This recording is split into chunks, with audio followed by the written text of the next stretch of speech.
Our top story this hour, the Islamic State is increasingly under the radar with the latest strikes conducted by the U.S. forces against this terror outfit in the Sokoto province of Nigeria.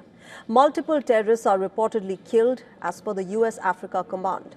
While more details are yet to emerge, this development focuses on the question whether ISIS is once again emerging as the main terrorist threat globally.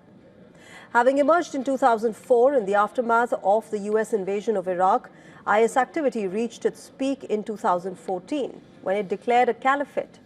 However, since America formed the global coalition to defeat Islamic State, thousands of strikes were conducted and the terror outfit lost 95% of its occupied territory in Iraq and Syria by 2017.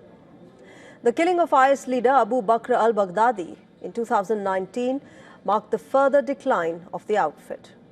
However, Islamic State has got a fresh lease of life as several regional affiliates have emerged over the last few years. Let's look at the present footprint of the Islamic State and its affiliates. ISIS is most active in Iraq and Syria, with an estimated strength of 1,500 to 3,000 fighters. The group has a presence in Nigeria, with its affiliates Islamic State in Greater Sahara and the Lukarwa group.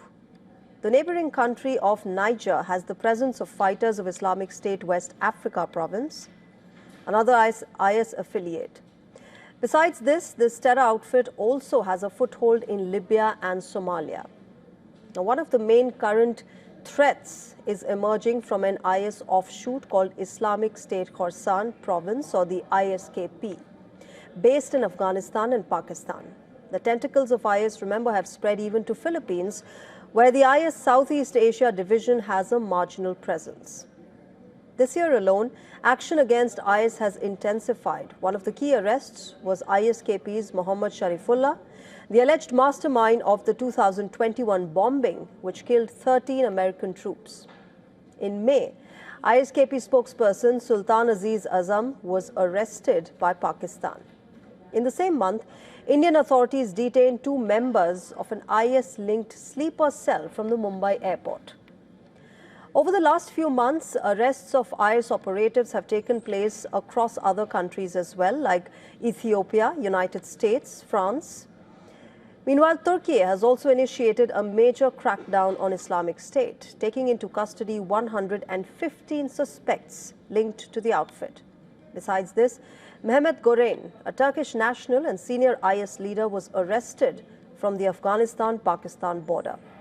He had been tasked with organizing suicide attacks, targeting civilians in Europe, Turkey, Afghanistan, and Pakistan.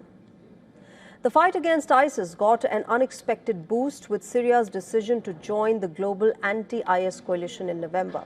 Remember, recently, the Syrian authorities killed Mohammad Shahdeh, who was a senior commander of the terror outfit, and captured another key operative in a joint operation with American forces.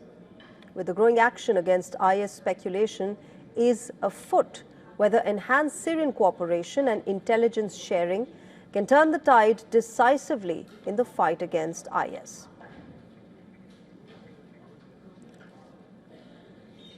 All right, let's get more perspective on whether this is an expansion of ISIS and how the world should be handling this. I'm joined by Mr. Chris Doyle, Director of CABU, or the Council for Arab-British Understanding, and the current lead spokesperson for it. Mr. Doyle, thank you very much for speaking with us on WION. I want to first understand from you how you see the situation. Do you see ISIS now regaining foothold? Yes, they have lost a considerable amount of territory since their downfall. But after the fall of the Assad regime, how do you think ISIS has been able to maneuver its way in the region? I think it's very unlikely that we're going to see ISIS becoming the sort of power that it was when it controlled so much Iraqi and Syrian territory and was able to conduct operations in so many countries and areas of the globe. No, I don't think that's going to happen. But it never died, it never went away. There have always been attacks. Those attacks have been escalating, indeed, throughout 2025. So it remains a threat. It remains an organization able to carry out attacks but it is far from what it was a decade ago. So I think we have to keep that in a clear perspective.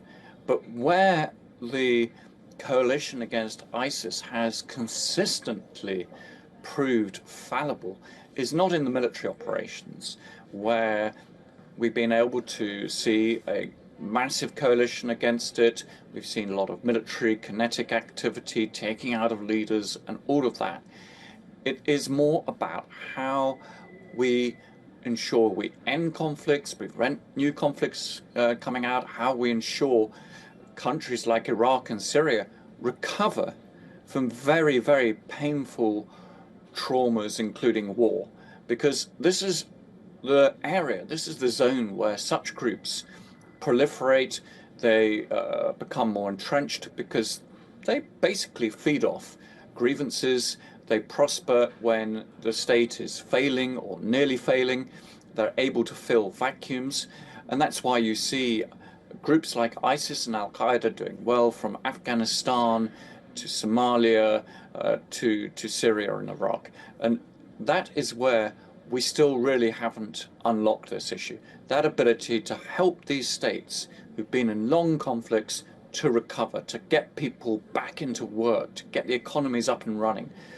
If we don't get better at that, then groups like ISIS and Al-Qaeda will remain a threat. They're not going to just disappear.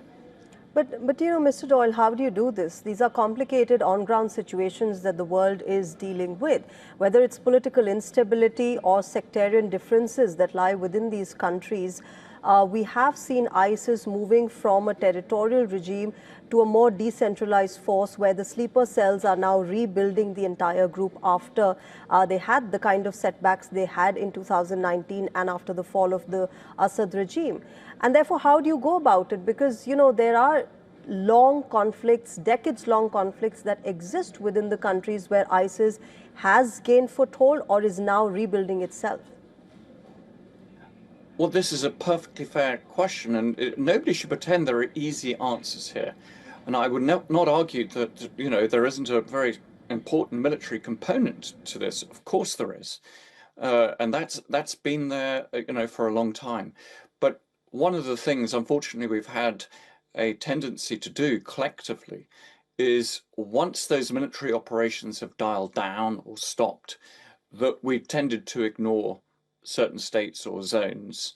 And then you see the rebirth of such groups coming into these areas. So that, for example, with Syria, with Iraq, Libya, Yemen, for example, in the Middle East, you know, we've seen a drop-off in global political interest. And that is the danger. So we have to be more persistent.